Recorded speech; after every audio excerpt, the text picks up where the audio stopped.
Okay, my name is Lua Couto. Lua is how I like to be called. My birth name is Luana. That means daughter of the moon. And I love this idea to be connected to the moon. I created a movement here in Brazil that is called Futuro Possível. In English means possible future. And we work together trying to inspire and articulate communities that work together in education for regeneration.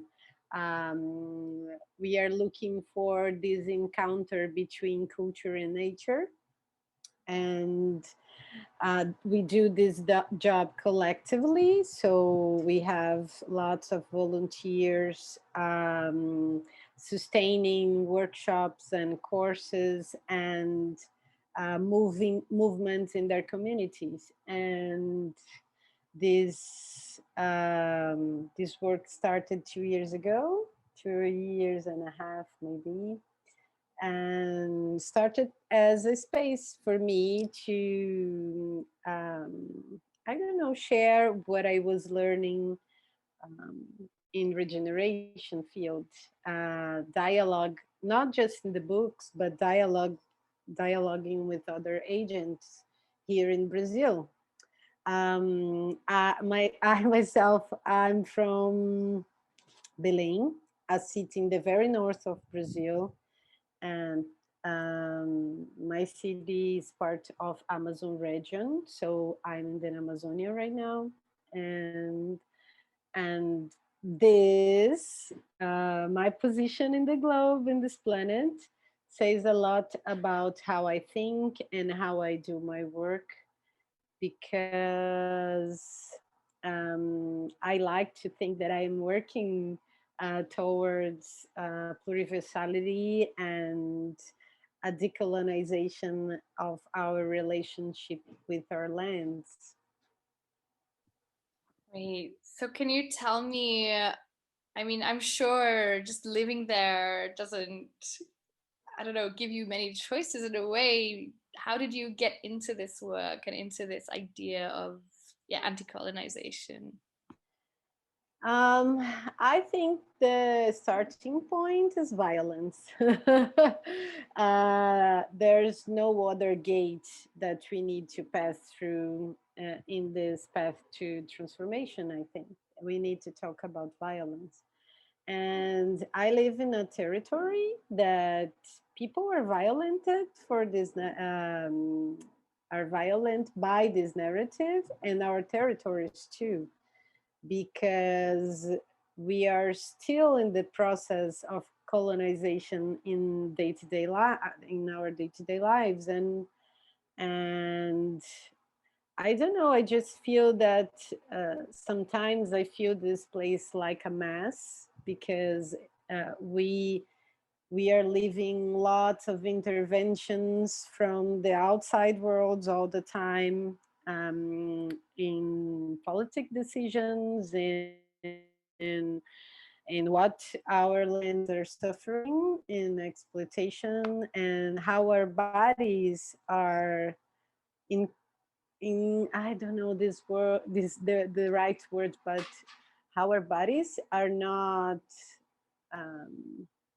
not um, don't dialogue with this way of thinking that we are receiving from the north.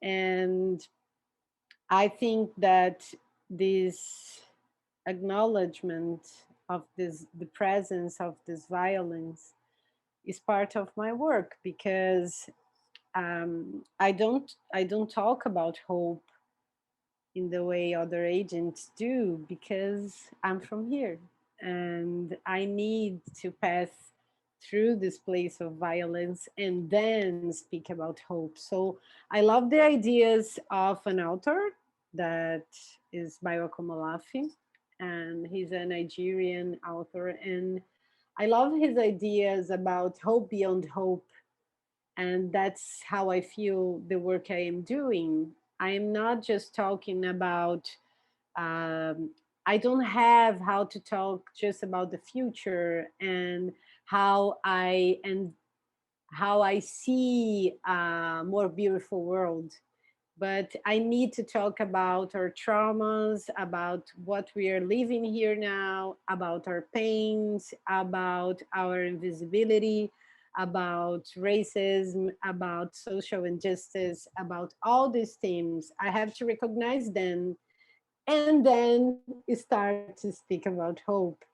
And this process makes everything different. So when I read Charles Eisenstein talking about the most beautiful world our heart knows is possible, or when I read Joanna Macy speaking about active hope, I don't know how it's in English.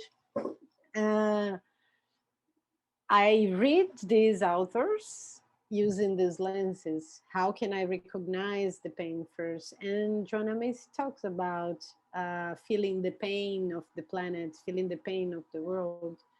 And for me, I think that is part of my connection with this territory. Yeah, I was thinking about Joanna Macy as you were speaking because you have to go through or into that pain, right? Honoring our pain for the world first. Because if you try to just jump straight into hope without addressing those things, then it's not going to feel very authentic, maybe, right? And yeah, the word hope, it's so open to interpretation, maybe from different people. So, can you tell me a bit more then through your lens? Like, what does hope look like? This is a very, very good question. What hopes looks like for me? Um, I think hope is a flower that grows from a very dry soil, and that is hope is what what grows when we nourish our pain.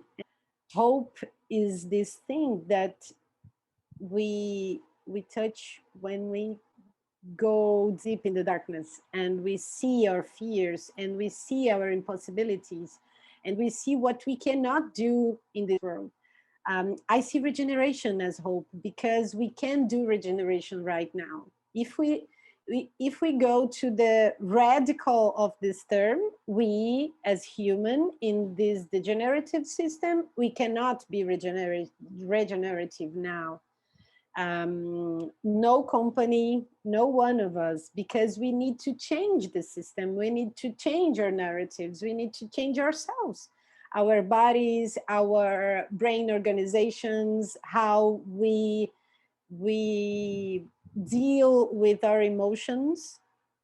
We need to do all this transformation to really become regenerative or to really practice regeneration. and and and that's why for me it's a very good symbol for hope, because we need to pass through this transition, and hope will born before after that, not now. um and for me it's like an image of myself walking in the dark, trying to find where is this light that I know, that I feel, that my heart know is somewhere, but my eyes can see now. And and and it's hard to translate. We were talking before about Charles Eisenstein book, Sacred Economics, and we are talking how dense is the way he writes, because it has lots of layers. And I think this is necessary because we cannot understand, we don't have the language yet. And and I don't know, I think the best way to describe hope for me is that is this thing that we were born when we acknowledge our impossibilities now. and the impossibilities of the system that we are living in, the impossibilities of our bodies, of our organizations, of our relationships. And so I don't think that we are really talking to hope now. I don't think we don't know what it is, but we just feel it's like Charles says, it's just a feeling. It's something that pulls us in this direction. It's like horizon. Uh, and we go through without knowing what and where this thing really is. Yeah, that's like me doing these videos. Something is pulling me forward, right? And maybe it's not for us to truly understand the details of what that is or what the outcome will look like, but maybe Hmm. something is working through us, life's intelligence. I don't know. But so tell me more about Futuro Possível. Like, Yeah, yeah, can you give me some examples of some of the things you've been doing? yeah, yeah. At this moment, we are in a journey through Charles Eisenstein book, The Most Beautiful World Our Heart Knows Is Possible. We have a book club and we are reading together and we are dialoguing about what his ideas make our heart feel. And it's healing sessions. All session is a healing session because we are dealing with our limitations, with our pains, and with our ideas, and with the diversity, because we are a very diverse group talking about these ideas. Like you said, Brazil is a very big country, and we have people from all regions, and so the dialogues are very rich.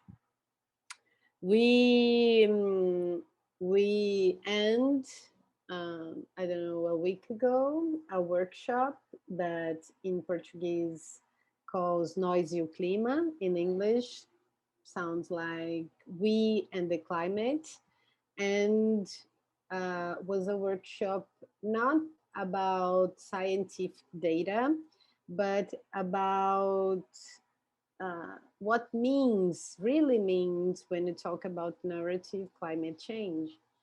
And I have a partner in this workshop, a researcher that works in this field of climate change. So I brought this idea of social narratives and how we are dealing with the climate collapse, and she brought data and this more biologic knowledge about how these changes are redesigning, reshaping our relationship with the planet. And it was a very, very rich workshop. So as an individual, my work is always to, as an educator, as a facilitator of these spaces of, um, I don't know, collective intelligence, and how can we together educate one another in these things. And this is where I work harder, but I don't know, other agents in the movement, they work, I don't know, mapping organizations in Brazil that works based on regeneration. We are doing a map of these organizations in Brazil, but it's other person that is organizing that. We have a volunteer community, that people that want to share their gifts and talents, and I don't know, hold space for conversations, or for the book club, or they want to bring other ideas, and I I weave this community. This is part of my work too. So to see how we can make this reunion more powerful. And I think that we are not really interested in big things. This is not how we work. We really believe in these decentralized, small movements, and that honor the place, honor the local, and honor the relationships. So um, we are not a company. We are not. We don't put in the center this. Um, I don't know. Our relationships are not based on money, but in how we can make this transformation easier and lighter and collective and more potent. I don't know how to say this in English, and more strong, I think, for all of us. So um, in this, I work, I don't know, half of my time doing this work in Futuro Possível. And in the other half of my time, I work facilitating and with education in organizations. So Futuro Possível is not uh, a place where I want to put pressure to make money for me.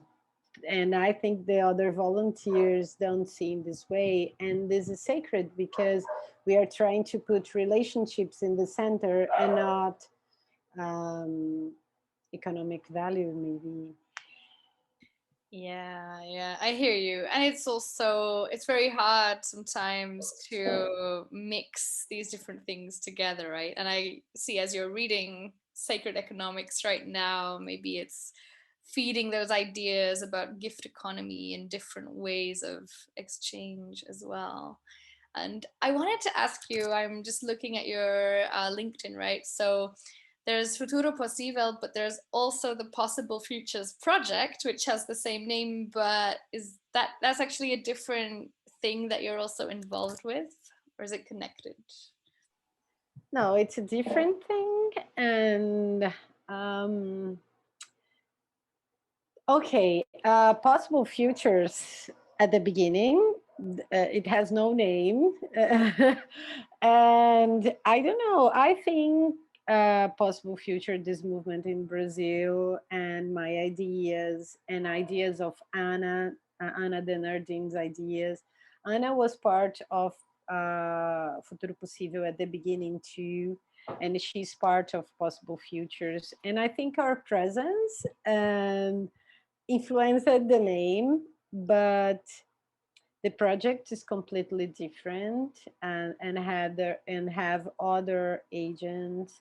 But I think at the heart, um, me, Shahana, Anna, and Samantha, we share this vision and this need for recognizing and to be with the pain of this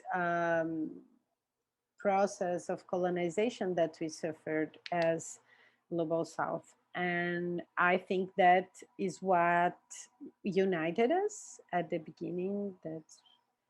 Um, and the name emerged as an obvious solution because at the heart of this both project are this idea of a world that has no center and no margins, a world where a lots of different visions of world can coexist and can transform our sense of what is possible.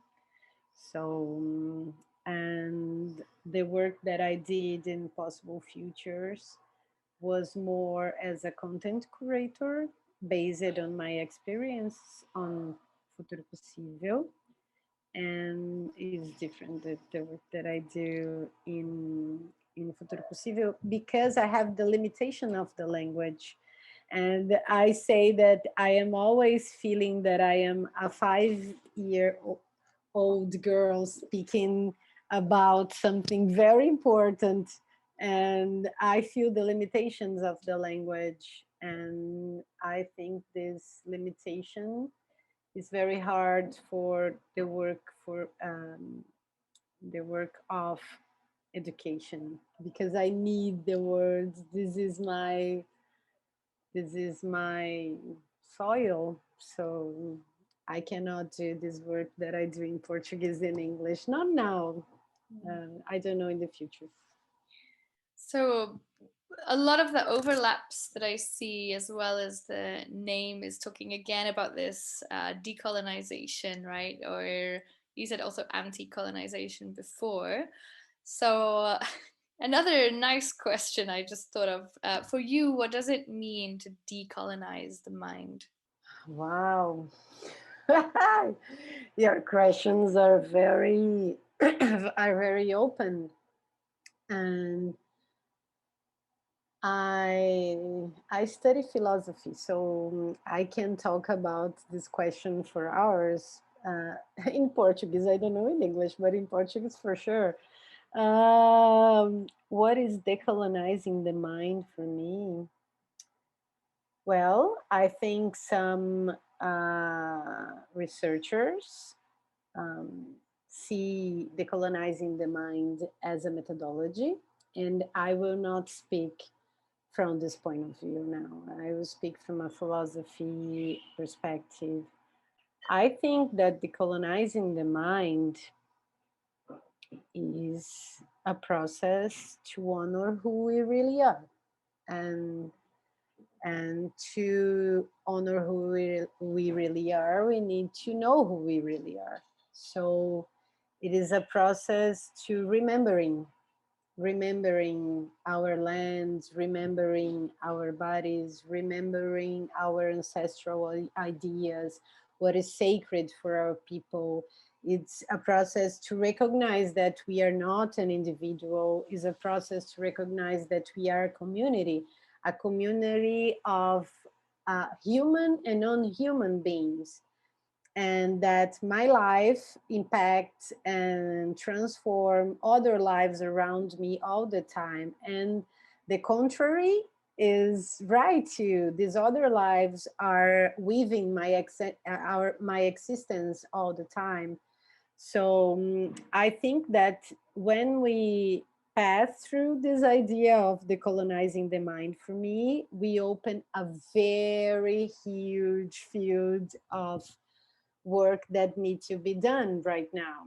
But I think that the start of this process is remembering, is based on the question who I am, who I am. This I really exists. So it's a spiritual process. We cannot deny that, because when we talk about who I am speaking about who I am in all dimensions of this I, my body, my mind, my soul, my ancestrality, my territory, my relationships, my vision of my limitations as a being. Because I love Joanna Macy's idea about this I as uh, this I can be seen as this I as an individual, as I as in a community, as I as a planet, and how can we I don't know, how can we uh, be a fugitive of this individual I, and so for me, that is what is decolonizing the mind. But of course, this idea have a lot of other dimensions, practical dimension, tactical dimensions. And but I think this is a very good start. Great. And yeah, because we're talking about possible futures, I'm reading that book Future Earth right now, where he just delves into some scenarios of the next, 50 years and different possibilities. So for you, when you're thinking about and talking about all these possible futures, yeah, do you have a specific one that pulls you forward? Or is it, how clear is the possible future that you're drawn towards? Um, I think for me it's clear that I am envisioning a future where human dignity and planetary health is possible when they can walk together. And for me, is a future where we can experience this fusion. And and I love science fiction that talk about hybrids, this fusion between humans and non-humans. I don't know if it will be possible, but I like to look to this at the very end. There's no end, but um, where we can be, where we can have such intimacy with the non-human world that we can really, really feel in our bodies that we are part of this planet, that we are this planet manifesting uh, herself. And, and I think it's a world where this non-human world is part of every conversation when we talk about not just about future, but about economy and health system and um, social justice and social relationships and family and I I can see that this very idea of hybridization can bring us to design cities from a different perspective, design our relationships, design our products, design what it means to be a human in this planet.